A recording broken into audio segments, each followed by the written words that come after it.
Welcome back to the Big Ranch Show. Thank you for joining me. Now, today we're going to talk about some of the stuff going on in the presidential election and how things are kind of looking as we look forward to November 2024. Now, interestingly, polls have kind of flipped. A lot of the polls that were showing Trump winning just a few weeks ago show Kamala Harris leading now in states like North Carolina, Michigan, Wisconsin. At 5:38, they do an average of polls, and right now, as of last check, as of last night, Kamala Harris is leading nationally by about 1.6%. So not a huge thing, but a lot different than it was 3 to 4 weeks ago. Now, of course, the reason for this is a few weeks ago, the choices didn't look that great. About a month ago, the choices were old grumpy man and old man who's gotten a lot done, but was starting to show signs of aging.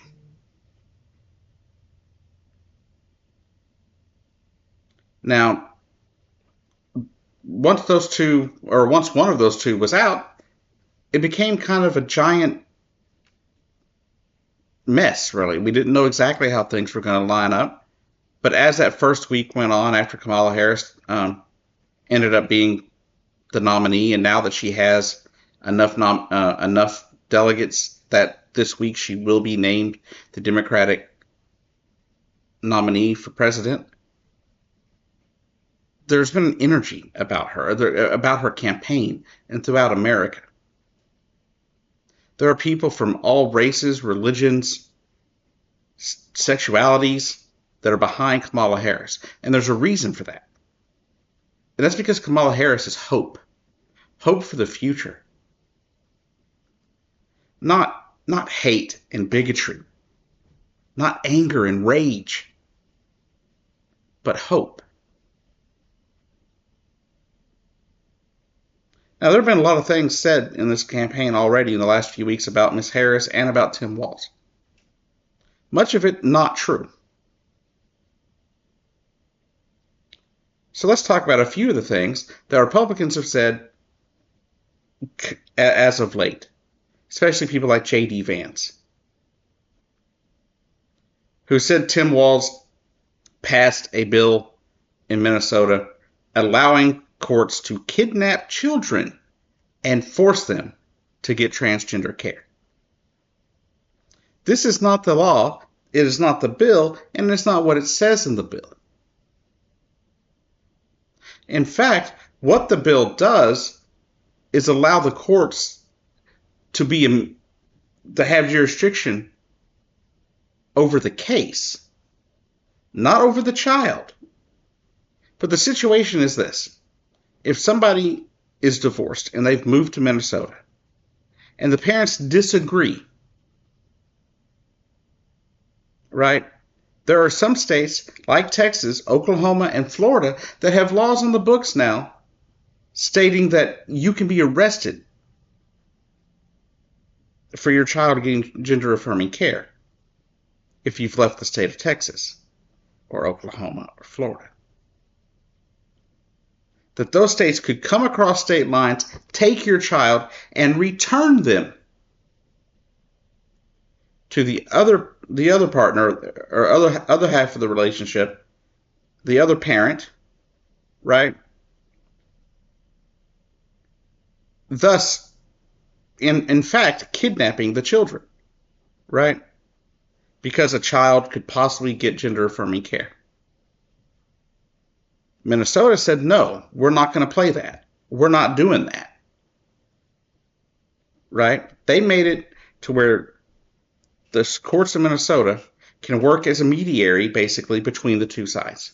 Just like a judge would do in any kind of custody hearing, but that the judge in Minnesota would have jurisdiction over basically any situation, regardless of if it was for transgender care or if there's parents fighting for custody between two states, right? Nothing about kidnapping the children. No one says that the government is taking control of the children or putting them, taking them away from their families. Now, I completely understand where people would get that idea of what that was, right? But that's not the case. What it is J.D. Vance knew exactly what the law said and exactly what it meant.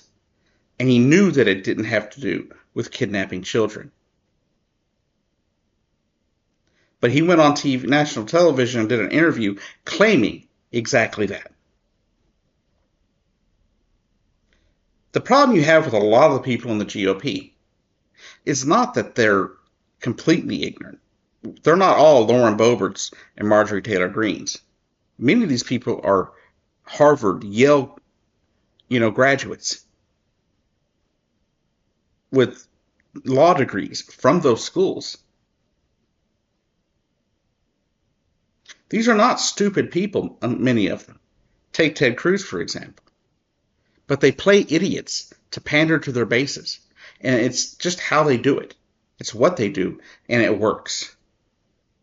They act like they're just as dumb as everybody else, and then they get those dumb people to vote for them. Even though while at the same time they're stripping their rights away, ruining their ways of life, and blaming other people. There have been Republicans also stating that Kamala Harris supports abortion after birth. Donald Trump has said that himself. It doesn't happen. That's not something that happens. That's not a thing.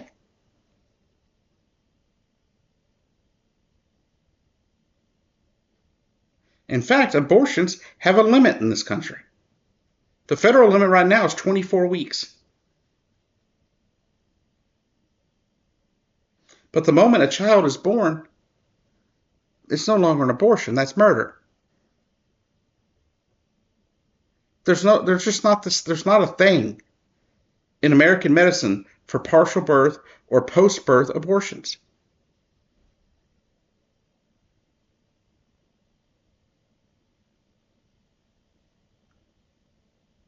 It's just not something that happens. And why would I say this? Because I follow a number of gynecologists and other doctors that do that work, right? And they say that doesn't happen.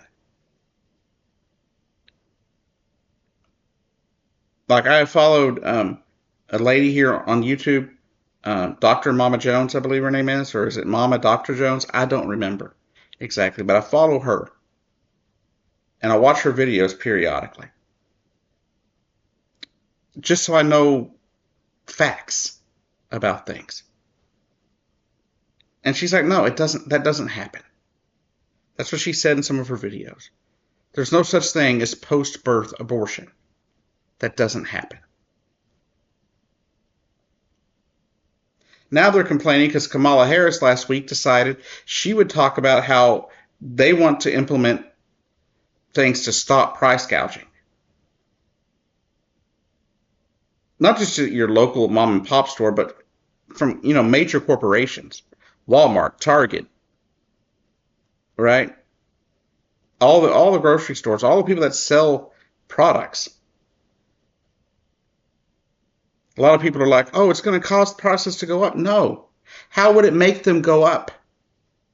When you're just going to take the laws that already exist and make the punishment stronger so the corporations aren't as tempted to do it. Since 2020, since COVID hit, prices have been going up. Since 2021, when people started getting back to work, and people started getting back out after COVID lockdown started to end, we saw prices just explode, right? And they told us it was because they had to. Supply chain issues, right? Lack of work staff, right? Then we find out that over 50%, almost 55%, I think it was 53 in one study I read, and about 54.5% in another study I read showed that 53 to 55% roughly of all inflation and all inflationary costs were due to greed. Because these companies, they weren't hurting for money. They didn't have to raise their prices. In fact, they are making record profits never seen before.